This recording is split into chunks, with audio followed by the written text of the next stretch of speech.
There we go. Da da da da da da da.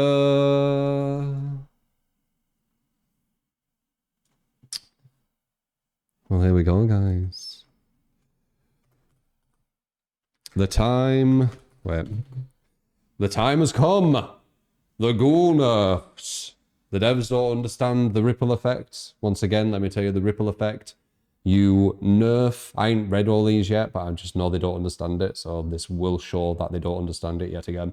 But the ripple effect is basically you nerf one thing, and even though there's these other potential problematic things about something, by nerfing that one thing, it ripples onto everything else and lessens them, right? So you don't need to address this. You can address one thing and let the ripples happen. From that one thing, everything else might actually kind of smooth out because the one thing changed quite a lot. Anyway, let's see. So, the ghoul. Reduce the tentacle range from 16 to 14 meters. Disagree. I don't think you should be messing with the ghoul's stuff outside of the injure. Exclamation mark ghoul nerf, or if this is on YouTube, check out the ghoul nerf idea or whatever I've put on YouTube. That goes over what I think they should have done. It's mainly to do with the injure, if not all entirely to do with the injure. I think the injure was the only problematic thing.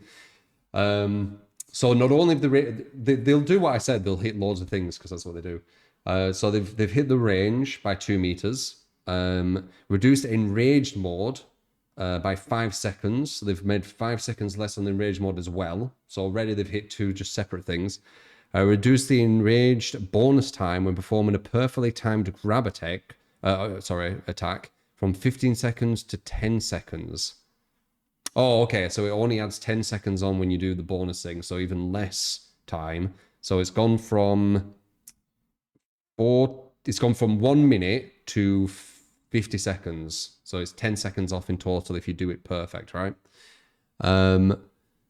Reduce the reticle stickiness time effect on targeted survivor from 0.3 seconds to 1.8 seconds. 0.18 seconds. I guess that's just the auto aim of the injure, is it? I think that's the auto aim of the injure, right?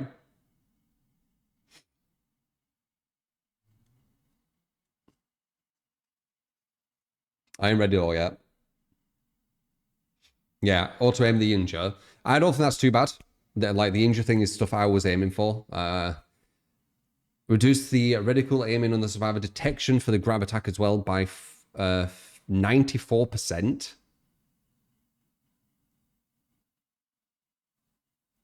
Wait, reduce the reticle aiming on the survivor detection for grab attack by 94%.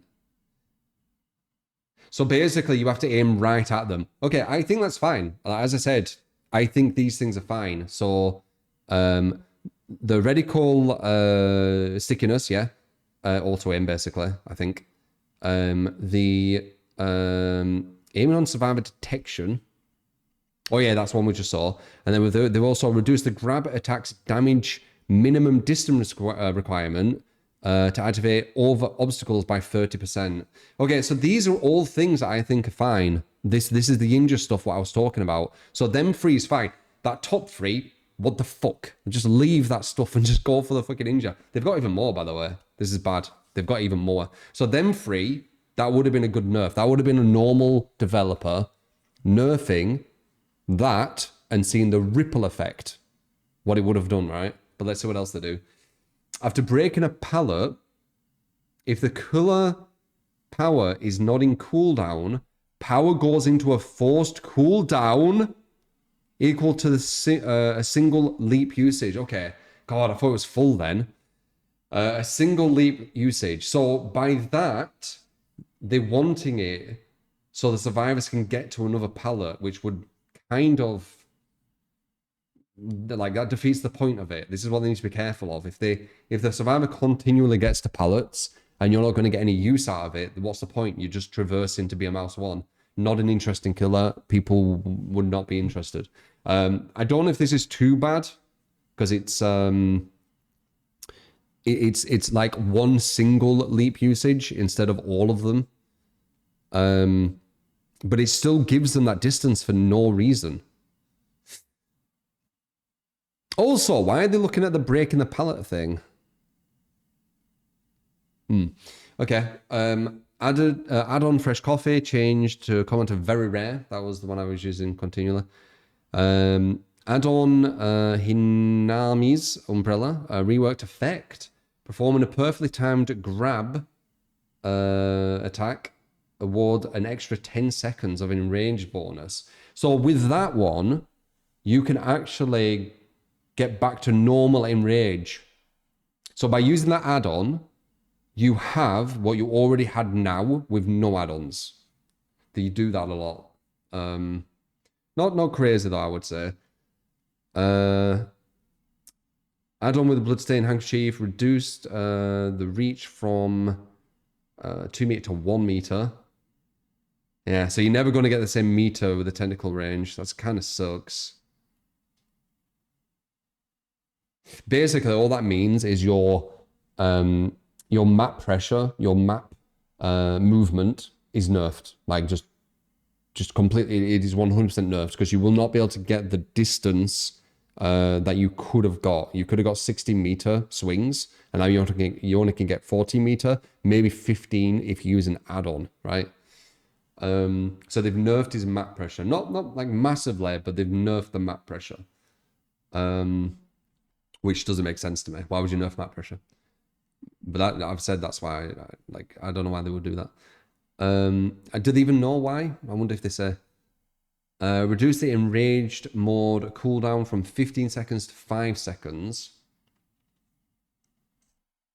The enraged mode cooldown. Oh wait, yeah, that's the add-on. And changed rarity from uncommon to common. Okay. And the mask, one of the strongest add-ons. I'm fine with them changing this. This is like the best add-on in the game, in my opinion. One of. Added the activation requirement of all survivors further than 40 meters. It's still all right, but it's nowhere near the caliber of what it was. What's crazy is before all these nerfs, we're still having quite close games versus good players with the ghoul. But yeah. Okay, so don't agree with messing with this. Completely agree with this. I think these three are literally what I was thinking. Like if I was a dev, this is what I'd be looking at. So I agree with looking at this because this was the most problematic thing, I think. I don't know about this. This is getting dangerous. This is getting dangerous when you do stuff like this. It's very, very impactful. I don't know how impactful it's going to be when it's just one swing. It's definitely going to be noticeable. But we'll have to see. They didn't mess with the vaulting, which is important. The vaults are good. So they didn't mess with too much. I think it's not too bad, from what I've seen so far. I think you might be over exaggerating. What do you think? They are calling for more nerfs too. Yeah, I mean, if this is like just the baseline, he's fucked. Because this is like quite extensive, if I'm honest, from a killer that's like is not getting free wins versus good players at all. I mean, I've actually won him more than lost to him now at this point with Survivor solo. You can't use your power for a bit after you break the pallet. Yeah. It's to the extent of one single leap usage, right? So the cooldown is just one single leap. So it's not too bad. No, the range nerf weren't needed, but it's not too crazy, I would say. Personally. None of free killer perk changes. When you hook a survivor for the first time, gain 1 token up to 4. When all generators are completed for each token, all windows and uptight pallets are blocked for... Wait. For each token, okay. God. When I saw that, I was like, what? Isn't this what it used to be, guys? I can't remember the names of these new perks. What's the difference here?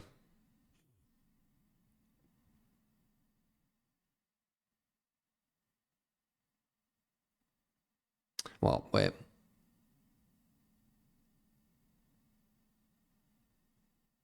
Wait, is this just for that one survivor?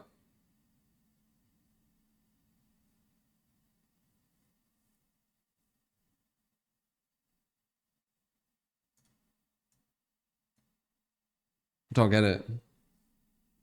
Guess less words. Okay, and then some bug fixes. Survivors will make a grunt when using balanced landing and performing a fast falling bolt. There were a balanced landing thing, weren't there? Have they fixed that?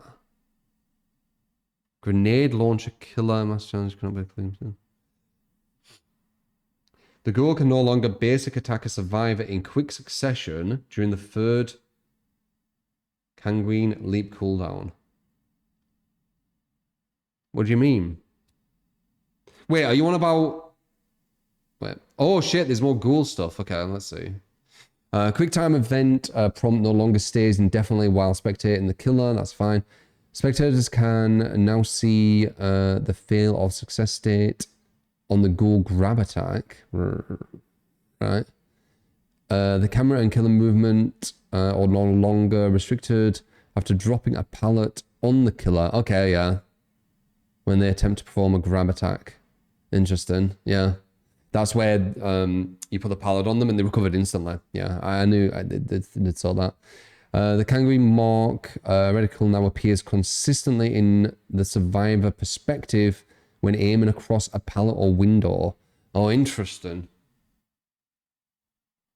Interesting. So once again, a lot of survivors won't even look for this because once again, it's just easier rage quitting until the devs nerf it to where it's just brain dead, you know, mouse one, then put pallet down, mouse one, you know, just simple shit. But what they're trying here is they're trying to make it where survivors understand the counterplay to the killer, and it's why I told you. So when you're at a pallet, from what I'm getting anyway, when you're at a pallet, it's going to show you the mark on you, so you know it's ready to do it. As soon as the mark disappears, that's when you put the pallet down, you see? So when it shows the mark, leave the pallet up, he can't mouse one you. As soon as the mark goes, put the pallet down. That's what I'm getting from that, which is actually good, but I don't think many survivors will capitalize off it because they don't really try to learn counterplay a lot. They'd rather just rage quit. But that's what I get from that, right?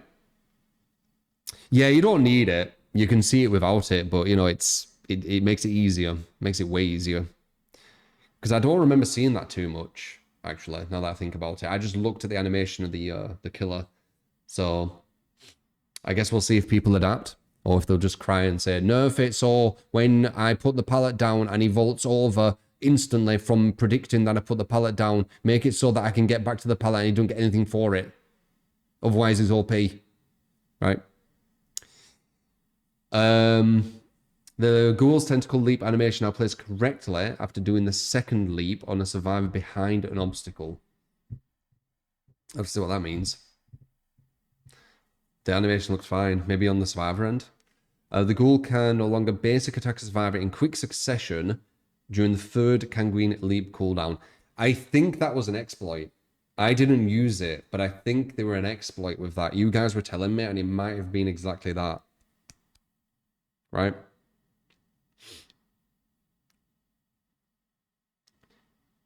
Take advantage of using up all three leaps. You can break a pallet. You get 2 charges. Yeah, the exploit. Yeah, I'm fine with that. I don't use exploits. Get rid of them. Unless they're a healthy exploit. They can be healthy exploits or healthy thing. Well, yeah, they're all kind of like exploits. You know, like wave dashing. I always go to wave dashing because it's a perfect example on fighting games. Weren't supposed to be in. People found out this way to move quicker. They kept it as an actual technique. Like exploits can actually be healthy for a game. It all depends on what they are. So yeah, environment, perks, UI. Yeah, I mean it's not crazy, guys. Honestly, this is going to help the higher level players even more. Yeah, aiming across a pallet or a window. Yeah, it gives you that tell. I'm pretty sure this will be everywhere as well. It isn't just when the pallet or windows you pass the window, the pallets down. I wouldn't say this is too crazy. I don't think they should have done these, personally. Definitely should have done these. I don't know about this one. And then these all add on to, you know, they shouldn't have done them. So I like, personally, I would have just done them free. And then seen what would have happened. Because I think this is a big part. Them injures are super easy to get. They will make a big difference. But I wouldn't say, like, overall, what they could have done, this isn't too bad. I think this killer still has a chance to be bottom S, top A with these changes. I do. So it's not too bad.